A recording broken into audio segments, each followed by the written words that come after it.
Assalamualaikum warahmatullahi wabarakatuh. Hai teman-teman semua, selamat datang kembali di channel ini. Kembali lagi bersama saya Iriani Iwan Adeong dengan NPM 02272411245 dari Fakultas Ekonomi dan Bisnis, Program Studi Akuntansi kelas 3A.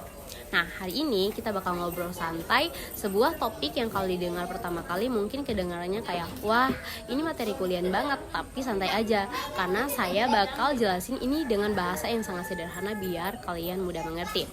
So, kita akan bahas tentang transformasi peran Bank Indonesia setelah hadirnya Otoritas Jasa Keuangan atau biasa disebut OJK. Sebelum mulai, tahu gak sih kalian apa itu Bank Indonesia atau BI? Apa bedanya Otoritas Jasa Keuangan dengan Bank Indonesia dan apa yang mereka lakukan bersama untuk negara kita? Kalau kalian pernah dengar tentang Bank Indonesia sama Otoritas Jasa Keuangan, mungkin yang kebayang di pikiran kalian adalah Bank Indonesia itu yang mengurus uang sedangkan OJK yang mengurus bank. Tapi sebenarnya tidak sesederhana itu. Bayangin gini deh, Indonesia itu kayak sebuah kerajaan besar. Di kerajaan ini ada banyak sekali rakyat yang melakukan aktivitas ekonomi seperti jual beli, menabung, meminjam uang, berinvestasi, dan lain-lain hal yang berhubungan dengan uang. Nah, di dalam kerajaan ini ada dua tokoh besar, Bank Indonesia sebagai sang penjaga stabilitas kerajaan, sedangkan Otoritas Jasa Keuangan sang pengawas semua lembaga keuangan. Dua tokoh ini punya peran yang berbeda tetapi saling berkaitan. Dulu sebelum OJK lahir, BI itu punya peran yang lebih banyak. BI itu ibarat pahlawan multitasking yang mengatur moneter, mengatur bank, mengawas bank, menjaga rupiah, dan mengurus sistem pembayaran. Sampai akhirnya pemerintah mikir, kayaknya ini harus dipisah deh. Bank Indonesia fokus ke moneter saja, sedangkan pengawasan keuangan biar lembaga baru yang mengurus. Dan dari sini muncullah Otoritas Jasa Keuangan. Sebelum lanjut, jangan lupa like dulu videonya, subscribe biar kalian gak ketinggalan konten seru lainnya, dan share kalau kalian rasa video ini bermanfaat. Dan tanpa berlama-lama lagi, kita langsung saja ke pembahasannya. Jadi, Bank Indonesia itu bukan sekedar muncul tiba-tiba setelah kemerdekaan. Bank Indonesia punya akar sejarah yang panjang. Versi modernnya berdiri pada tahun 1953, tapi sebenarnya pendahuluannya adalah Bank Hindia Belanda atau Bank of Java yang eksis sejak masa kolonial. Bayangin, pada masa kolonial, sistem keuangan kita sudah mulai punya fondasi, tapi tentu sangat berbeda konteksnya, yaitu tidak ekonomi Republik Merdeka, melainkan ekonomi kolonial. Kalau diibaratkan itu seperti fondasi rumah lama yang kemudian dibangun ulang agar lebih kuat dan sesuai dengan kebutuhan masa kini. Nah, setelah Indonesia merdeka, barulah Bank Indonesia dibentuk sebagai Bank Sentral Nasional. Tugasnya pun sangat penting, yaitu pertama, menjaga nilai rupiah agar uang kita tidak gampang inflasi parah atau depresiasi ekstrim. Kedua, menetapkan kebijakan moneter seperti mengatur beberapa banyak uang yang beredar dan berapa mahal atau murah bunga pinjaman. Ketiga, mengatur sistem pembayaran supaya transfer, setor tunai, dan transaksi antar bank bisa berjalan lancar. Nah, semua itu era awal Bank Indonesia. Bayangin, BI itu seperti aristek keuangan, kerajaan ekonomi. Dia merancang bagaimana uang bisa beredar, bagaimana masyarakat bisa menyimpan uang, dan bagaimana transaksi bisa dilakukan dengan aman. Sebelum ada OJK, tugas BI super padat, saking banyaknya tugas, kadang bisa dibilang BI itu seperti multi-tool Swiss Army di dunia keuangan, yaitu satu lembaga banyak fungsi. Beberapa peran penting BI di masa itu, pengawas perbankan. BI bertanggung jawab untuk mengawasi bank-bank agar tidak berlaku sembrono, terutama dalam hal likuiditas, solvabilitas, dan manajemen risiko. Nah, stabilisator moneter. BI menggunakan instrumen moneter seperti operasi pasar terbuka, suku bunga, dan cadangan wajib bank atau reverse requirement untuk mengendalikan inflasi dan menjaga kestabilisan ekonomi. Penjaga sistem pembayaran. BI harus memastikan sistem pembayaran nasional berjalan supaya transaksi antar bank bisa lancar dan supaya masyarakat bisa mempercayai sistem perbankan untuk menyimpan dan mengirim uang. Kalau kita analogikan, BI itu seperti komandan lalu lintas ekonomi. Dia harus menata arus uang supaya tidak macet, supaya tidak terjadi kecelakaan keuangan seperti krisis perbankan, dan supaya setiap kendaraan uang bisa berjalan sesuai rute yang aman. Dengan berkembangnya sistem keuangan keuangan, makin banyak tantangan. Kita tidak lagi hidup di zaman hanya bank konvensional dan cash. Industri keuangan semakin kompleks. Ada perusahaan asuransi, multifinansial, pasar modal, koperasi, fintech. Aktivitas keuangan bukan hanya di bank, bisa lewat investasi, asuransi, dan lembaga pembiayaan. Nah, resiko sistemik makin besar. Satu lembaga finansial yang bermasalah bisa menyebar dan mengguncang sistem keuangan. Sebelum OJK, pengawasan keuangan itu tersebar. Ada regulasi dan pengawasan yang dikelola oleh BI, yaitu Bapepam sebelum pengawas pasar modal dan instansi lain. Model ini rawan disebut lubang pengawasan dan kurang efisien. Bayangin kalau kamu punya banyak toko di kota, bank, asuransi, dan lembaga keuangan lainnya, tapi pengawasannya diserahkan ke banyak petugas berbeda tanpa komando pusat. Mungkin beberapa toko tidak diawasi dengan baik, risiko penipuan, atau kebangkrutan. Itu sebabnya dibentuklah Otoritas Jasa Keuangan atau OJK untuk menyatukan pengawasan sektor jasa keuangan dalam satu lembaga. Nah, OJK atau Otoritas Jasa Keuangan resmi dibentuk berdasarkan Undang-Undang Nomor 21 Tahun 2011. Tujuan utamanya untuk melindungi konsumen, yaitu kita yang menggunakan jasa keuangan dan memastikan stabilitas sistem keuangan secara keseluruhan. Artinya melindungi konsumen, misalnya kamu mau rekening di bank atau memberi asuransi atau investasi di saham. Kamu pasti pengen tahu kan apakah lembaga itu aman atau tidak, apakah produk yang dia jual benar-benar sesuai dengan yang dia janjikan atau tidak, dan apakah tidak ada penipuan. Nah, inilah tugas OJK untuk mengawasi agar lembaga keuangan tidak mengelabui konsumen dan memastikan semua produk keuangan aman dan transparan.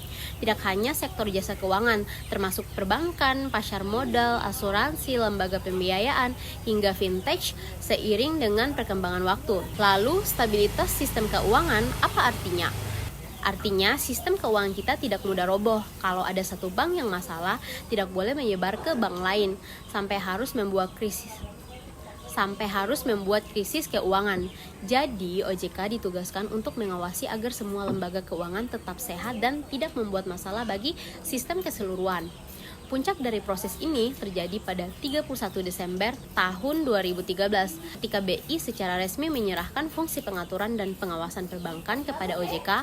Tapi perlu dicatat, meski pengawasan mikroprudensial, yaitu pengawasan bank per bank secara individual, dialihkan ke OJK, BI tetap menjaga pengawasan makroprudensial, yang artinya BI tetap punya tanggung jawab besar dalam menjaga stabilitas sistem keuangan secara keseluruhan. So, bukan BI mundur total, melainkan redistribusi tugas agar lebih efisien dan tangguh. Kehadiran OJK ini benar-benar membuat perubahan yang signifikan di dunia keuangan Indonesia. Sebelumnya, semua pengawasan hanya di Bank Indonesia, tapi sekarang ada lembaga lain yang khusus mengurus itu. Jadi, Bank Indonesia bisa fokus ke hal-hal yang lebih inti. Ini bagian yang paling menarik nih. Setelah OJK berdiri, peran BI sangat berubah. Dari yang dulu semua jadiin sendiri, sekarang BI lebih fokus ke 3 hal utama, yaitu pengendalian inflasi, stabilitas nilai tukar rupiah, dan pengaturan sistem perbankan. Selain itu, BI juga berfungsi sebagai pengatur dan pembina sektor keuangan, bukan lagi sebagai pengawas langsung. Nah, pertama, pengendalian inflasi. Jaga harga barang agar tidak makin mahal. Apa itu inflasi? Gampang saja, inflasi itu kenaikan harga barang secara umum dan terus-menerus. Misalnya, tahun lalu kamu beli nasi goreng seharga 15.000, tapi tahun ini jadi 20.000. Itu tandanya ada inflasi. Nah, kenapa pengendalian inflasi itu penting? Karena kalau inflasi terlalu tinggi, uang kita akan jadi lemah. Artinya, daya beli kita turun. Kamu bisa beli barang lebih sedikit dengan uang yang sama. Itu pasti tidak enak kan? Bayangin aja, gaji kamu tetap sama, tapi harga semuanya makin mahal. Pasti susah banget hidupnya. Jadi, tugas BI adalah menjaga inflasi tetap padat. Jadi, tugas BI adalah menjaga inflasi tetap pada tingkat yang sehat. Tingkat inflasi yang sehat untuk Indonesia itu sekitar 3% per 1% per tahun. Artinya antara 2% sampai 4%, begitu inflasi tetap stabil, daya beli kita juga stabil dan ekonomi bisa tumbuh dengan baik. Cara BI mengendali inflasi itu banyak, tapi yang paling umum adalah dengan mengatur suku bunga acuan atau BI rate. Kalau BI rate dinaikkan, bank-bank akan sulit mendapatkan uang dari BI. Jadi, bank-bank juga akan menaikkan suku bunga pinjaman mereka, sehingga orang lebih ragu mau pinjam uang buat beli barang mahal seperti mobil, rumah. Jadi, permintaan barang turun dan harga barang juga akan turun atau tidak naik terlalu cepat. Begitu sebaliknya, kalau BI rate diturunkan, bank-bank akan lebih gampang mendapatkan uang. Suku bunga pinjaman turun, orang lebih mau pinjam uang, permintaan barang naik, dan ekonomi akan tumbuh lebih cepat. Kedua, ada stabilitas nilai tukar rupiah. Jaga rupiah agar tidak terlalu lemah. Nah, nilai tukar rupiah ini adalah harga rupiah terhadap mata uang asing. Biasanya dolar Amerika Serikat, misalnya sekarang 1 dolar Amerika Serikat sama dengan 15.000 rupiah. Besoknya bisa jadi 15.500 rupiah atau 14.500 rupiah. Kenapa stabilitas nilai tukar rupiah itu penting?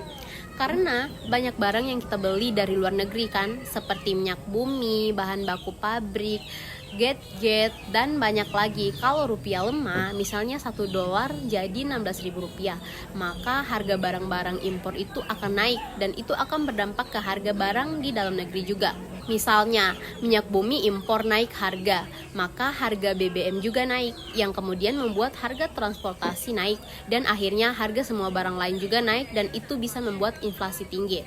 Sebaliknya, kalau rupiah terlalu kuat, juga tidak bagus karena itu akan membuat barang kita yang diekspor ke luar negeri menjadi lebih mahal.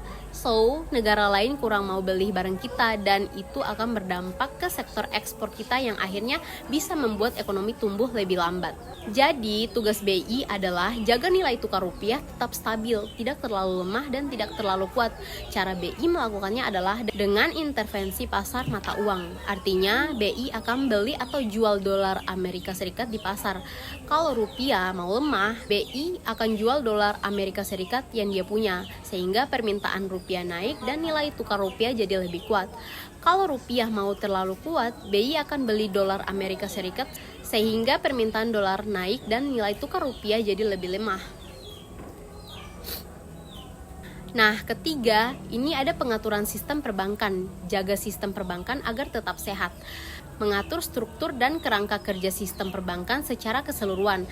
Misalnya, BI akan menetapkan aturan tentang seberapa banyak modal yang harus dimiliki bank agar bisa beroperasi, atau modal minimum, atau aturan tentang seberapa banyak uang yang bank harus simpan di BI, cadangan wajib, dan atau aturan tentang sistem pembayaran yang aman dan efisien seperti transfer antar bank, e-money, dan lain-lain. Tujuan dari pengaturan sistem perbankan ini adalah untuk memastikan bahwa sistem perbankan kita tetap kuat dan handal. Jadi, kalau ada masalah ekonomi, bank-bank tidak mudah roboh karena sistem perbankan itu tulang punggung ekonomi Indonesia. Semua aktivitas ekonomi, mulai dari bisnis kecil sampai bisnis besar, butuh peran bank. Jadi, kalau sistem perbankan sehat, ekonomi juga akan sehat. Sekarang kita ke bagian yang sangat penting, yaitu koordinasi antar BI dan OJK. Karena kalau mereka dua-duanya tidak mau kerjasama, pasti akan membuat kekacauan kan? Nah, jadi koordinasi antara BI dan OJK itu sangat krusial untuk mencapai tujuan ekonomi yang stabil. Karena kebijakan moneter yang dibuat BI seperti pengendalian inflasi harus berjalan seiring dengan regulasi keuangan yang dibuat OJK, seperti pengawasan bank dan perlindungan konsumen. Kalau ada ketidaksesuaian antara keduanya, bisa membuat kebijakan tidak efektif, bahkan bisa buat masalah. Misalnya, BI ingin mengendurkan kebijakan moneter, turunkan BI rate untuk mendorong pertumbuhan ekonomi. Tapi kalau OJK terlalu ketat dalam mengawasi bank-bank, bank-bank bisa ragu mau meminjamkan uang ke masyarakat, sehingga kebijakan BI yang ingin mendorong pertumbuhan ekonomi tidak akan berjalan dengan baik atau sebaliknya. OJK ingin memudahkan bank-bank meminjamkan uang untuk mendukung usaha kecil. Tapi kalau BI menggenjangkan kebijakan moneter, menaikkan BI rate, suku bunga pinjaman akan naik sehingga usaha kecil susah membayar cicilan. Jadi tujuan OJK juga tidak akan tercapai. Oleh karena itu, BI dan OJK harus selalu berkoordinasi dan berkomunikasi. Ada beberapa cara yang mereka lakukan untuk berkoordinasi, seperti 1. Rapat bersama secara teratur. Mereka sering rapat untuk membahas masalah-masalah yang berhubungan dengan ekonomi dan sistem keuangan. 2. Berkolaborasi dan membuat kebijakan. Kadang mereka bersama-sama membuat kebijakan yang melibatkan kedua lembaga. Tiga, berbagi informasi. Mereka saling berbagi informasi tentang situasi ekonomi dan sistem keuangan sehingga kedua lembaga bisa membuat keputusan yang tepat. Dengan koordinasi yang baik, kebijakan moneter dan regulasi keuangan akan berjalan seiring dan itu akan membantu menjaga kesehatan sistem keuangan serta stabilitas ekonomi Indonesia secara keseluruhan. Seperti kata orang, bekerja sama bagai tangan dan mata, saling melengkapi dan saling mendukung. Sekarang kita ke bagian dampak dari transformasi peran BI dan kehadiran OJK terhadap sektor perbankan.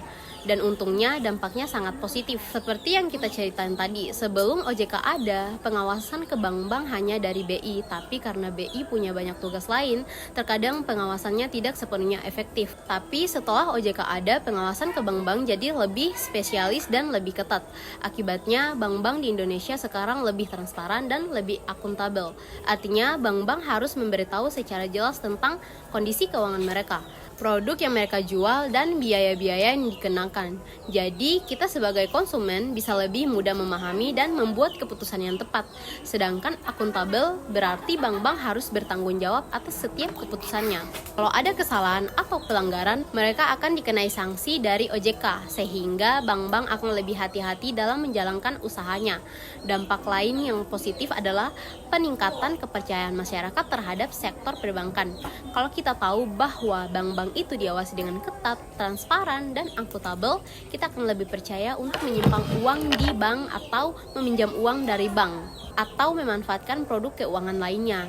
Dan peningkatan kepercayaan ini akan membuat sektor perbankan tumbuh lebih cepat dan lebih sehat.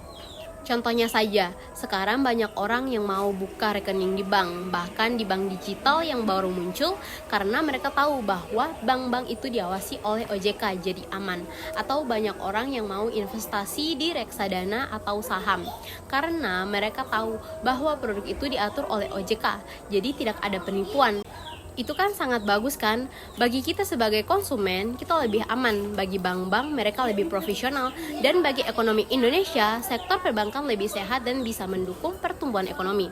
Meski ada banyak kemajuan yang bagus, BI dan OJK masih menghadapi tantangan yang tidak sedikit.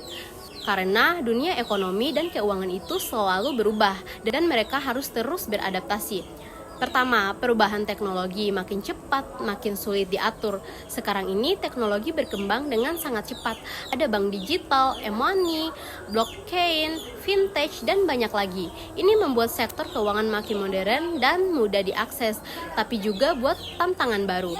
Misalnya, bank digital yang tidak punya cabang fisik, bagaimana cara OJK mengawasinya? Atau e-money yang banyak dipakai oleh masyarakat, bagaimana cara BI mengatur sistem pembayaran agar tetap aman dan efisien?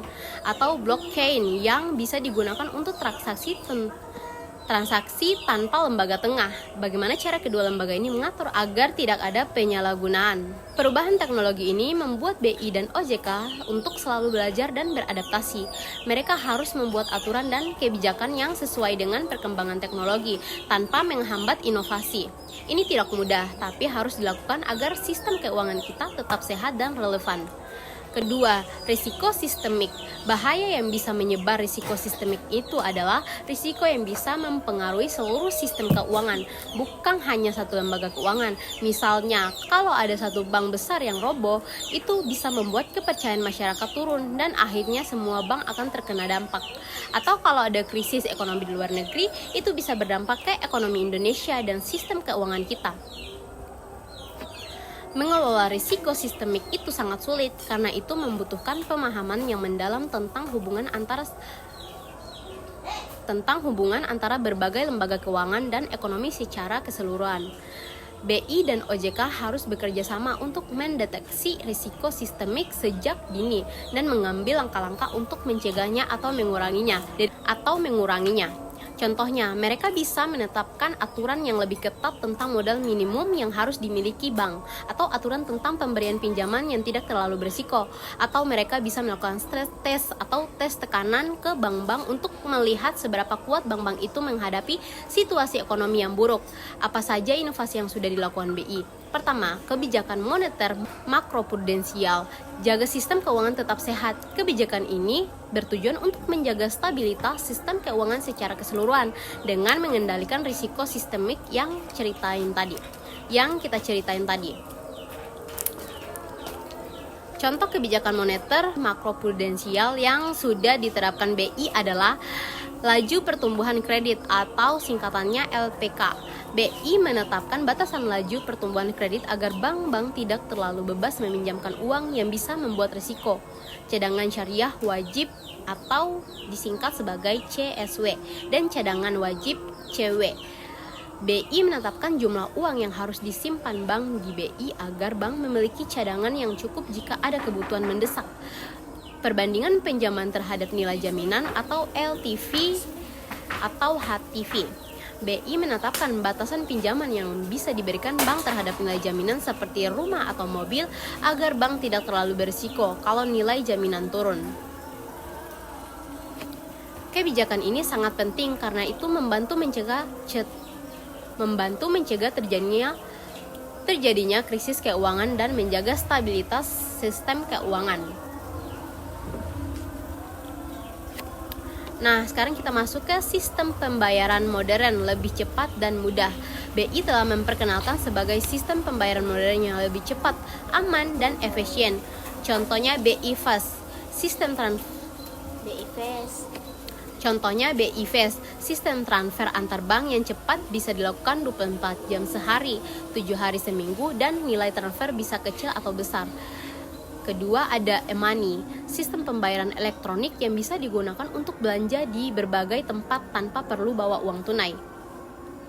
Ketiga, ada KRIS, standar kode QR yang seragam untuk pembayaran elektronik sehingga kita bisa menggunakan satu aplikasi untuk membayar di berbagai tempat. Inovasi dalam sistem pembayaran ini membuat kehidupan kita lebih mudah dan nyaman. Kita tidak perlu lagi antri di bank buat transfer uang atau bawa banyak uang tunai yang berisiko dicuri. Selain itu, ini juga mendukung inklusi keuangan karena banyak orang yang bisa mengakses sistem pembayaran tanpa harus punya rekening bank. Nah, sekarang kita masuk ke kebijakan moneter yang lebih fleksibel. BI tidak lagi hanya mengandalkan BI Rate sebagai alat kebijakan moneter. Dia juga menggunakan alat-alat lain untuk mencapai tujuan pengendalian inflasi dan stabilitas nilai tukar. Contohnya, BI menggunakan intervensi pasar mata uang yang lebih fleksibel atau kebijakan likuiditas untuk mengatur jumlah uang yang beredar di pasar. Ini membuat BI lebih mampu menyesuaikan kebijakannya dengan situasi ekonomi yang terus berubah.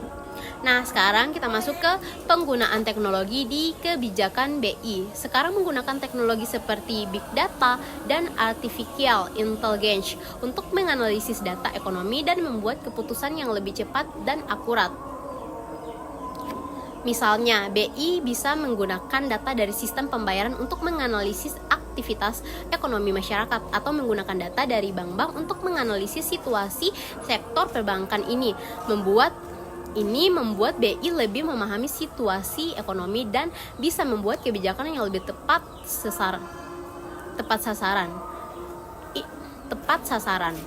Inovasi-inovasi ini menunjukkan bahwa BI sangat serius dan dalam menghadapi tantangan dan meningkatkan efektivitas